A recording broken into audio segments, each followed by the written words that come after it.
guys, ito nga pala yung ano namin, kalsada namin dito sa barangay Pateng. Ito nga pala yung barangay namin guys. Oh, di ba? Ang ganda. Papakita ko rin sa inyo yung mga magagandang bahay. Yung bahay ko lang ang hindi maganda guys. Oh. Yan, oh, ang ganda. Pati yan, yung bahay ko na lang ang hindi maganda guys. Pero papagandahin ko din one day. Oh, charot. Ganda guys, oh, dito sa may lugar namin, dito sa barangay Pateng, Gonzaga, Cagayan. Oh, dito ako guys, oh.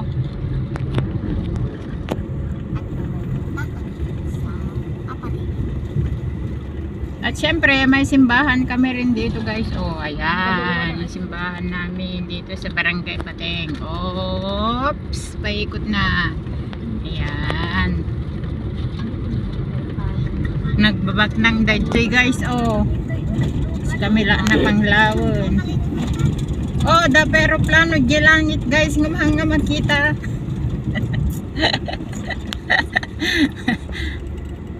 Nay nagbag ng daytoy niya, oh. Pibintas ti balay da guys. Oops. What is that? What happening, driver? It's a logic.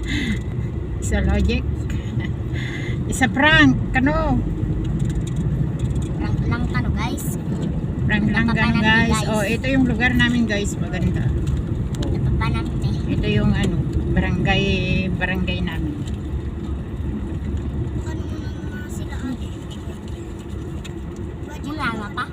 So mag-step over muna kami guys. Bibili muna kami ng mga ice cream na babaunin namin. Malamin? Ice cream tita? Yes, ice cream. Bibili muna kami ng ice cream guys. Oh, ipaikot ko muna dito sa ano, for na sasakyan namin guys. Ito nga pala yung sasakyan namin. I-reveal ko sa inyo guys. Oh, luma pero ano, nakakatakbo pa. Ay guys, Ito nga pala yung ano, mga barkada kong chikiting. At syempre nandun si inang ko na lupap ang agong. Nandun sa gilid guys. Ayan, mga pamangkin ko yan. At syempre nagtatago ang aking daughter kasi ayaw niyang ipakita yung beautiful face niya guys. Pwede Yung ka ng daughter honey ko. dyan. Oh, Honey for sale. diba? Ayan guys.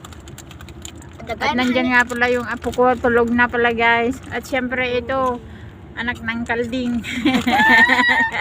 Oh, tignan nyo yung ngipin niya guys, oh. Oh, tignan nyo, oh. Nag-inart na guys, oh. At ayan naman yung ano, yung Pasaway.